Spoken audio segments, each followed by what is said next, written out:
পুরুষ মানুষের ভালোবাসা কখনো দেখা যায় না, দেখা যায় শুধুমাত্র তার দায়িত্ব।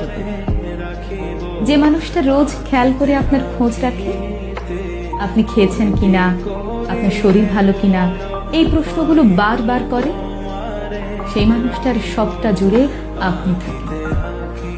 যে মানুষটা কথায় কথায় আপনাকে ভালোবাসি বলে, শুধুমাত্র আপনার জন্ম তারিখটা মনে রেখে আপনার প্রিয় চুড়ি, ফুল আর টিপের পাতা নিয়ে আসে, সে আনরোমান্টিক না, সে শুধু আপনাকে বোঝাতে চায় না। আপনি সারাদিন অনলাইনে না থাকলে যে মানুষটা বাহানা করে আপনার কণ্ঠস্বর শুনতে চায়, অযথাই ফোন দিয়ে আপনাকে রাগিয়ে দেয়, সেই মানুষটা আপনাকে অবহেলা করে না, বরং আপনাকে প্রচন্ড মিস করে।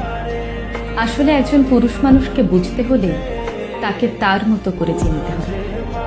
তার পকেটের শূন্যতা, চোখের গভীরতা আর চুপচাপ থাকার মতো অদম্য সাহসিকতার আড়ালে একজন বোকাশোকা, সহজ সরল, সাধারণ মানুষ থাকে।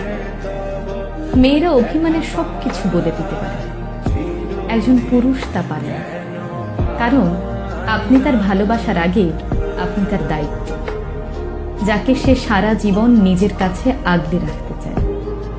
শুধু মুখ ফুটে বলতে চায় না তার ঠিক কতটা জুড়ে আপনি রয়েছেন।